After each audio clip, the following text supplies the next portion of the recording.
need the stat sheet tonight. It doesn't even matter. Can you kind of explain the scenes in the locker room? I mean, I've been in a ton of locker rooms my whole life, and that's a first for me to have that kind of. It wasn't relief. It was just like, thank God, finally. And guys were screaming. I was almost in tears, and I'm just so happy for our guys. I'm happy for everybody in the locker room. Sometimes it just takes a win like that to get things started, and all the situations that our young guys are growing in. It was pretty cool to be in it and come out on top, even though in the midst of it, if you check my armpits and other places right now, wouldn't. But at the same time, the locker room was just, it was pretty cool. And I just have so much respect for our team, the way they come in every day. I've said it so many times, and I think people may have thought that they were okay with losing, but they came in every day with a great spirit, and they wanted answers, and they came in wanting to learn and try to get better. We rarely came into the gym with a bad spirit. We always had our joy, because we knew that if we put it together, we could not just win one game, but put many wins together. So I just respect the heck out of our guys. Really happy that we finally got a win, because it's so hard to win in this league. And yeah, it was pretty cool. This may be to be determined, but usually teams learn to win at high stakes games like playoffs or something like that. But could there be some irony in this losing streak? Like, you guys played, this was probably the most steady 48-minute game you guys have played in a while. Really no lapses. You got production from everybody. Yeah. Even the endings of the last few games haven't been bad. It's maybe been a second quarter. Yeah. Could there be some irony in that you learned to win from? I mean, I that? told, JD had a help off the corner and gave up a three. And you can drill it in practice. You can watch it on film, but until you feel it, it's hard for guys to learn. We had a number of get-in situations that we haven't had a chance to be in. How physical it is when you're trying to take the ball out on the side and you're just trying to get it in to shoot free throws. It's rare for them to call a foul. We had the one where they grabbed a bogey, but those situations are invaluable. So to your point, we've had a lot of in-game, in the meat of the game, but rarely have we had that kind of ending where it took that long. But that's, typical of a playoff game. And for us, it is a playoff game. We have to grow in every situation.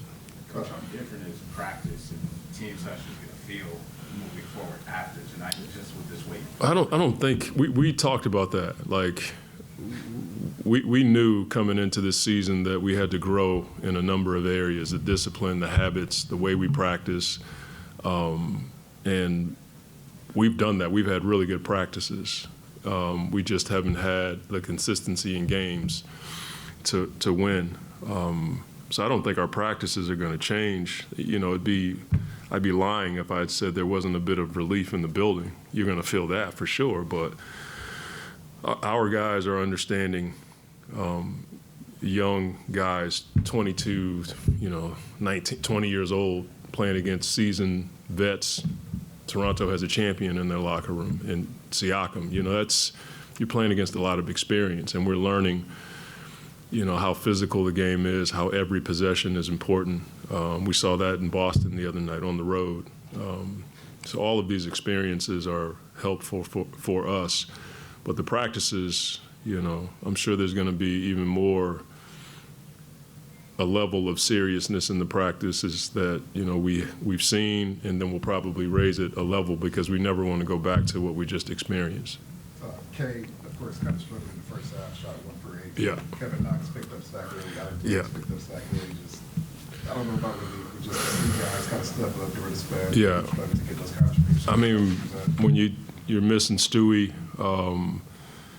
you're seeing guys like K. Knox who wasn't even in training camp with us, you know, and now he's called to start and guard Siakam, you know. Cade had a tough first half, but his second half was brilliant.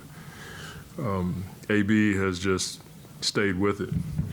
It was a segment for about, I don't know, 2 or 3 weeks where he just couldn't buy one. And all of our young guys watched him every day put the work in during practice, after practice. And, you know, those are the experiences that are just as valuable as the stuff that we're learning in games. You know, our young guys are watching a old head who went through a tough time, you know, stay with it, keep a good attitude, and tonight it paid off.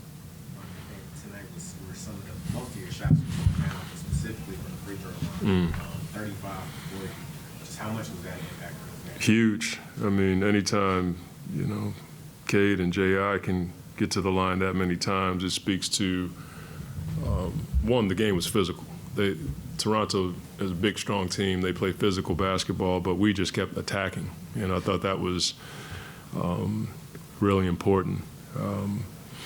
So when those guys get to the line, I mean, 40 times, that's 40 times we can set our defense. That's 40 times you get a quick blow. Not 40, but you get the point 20 times. So I think anytime we can get to the line like that, it's beneficial for us, but it fits the athleticism of our team because we have a few guys that can play downhill.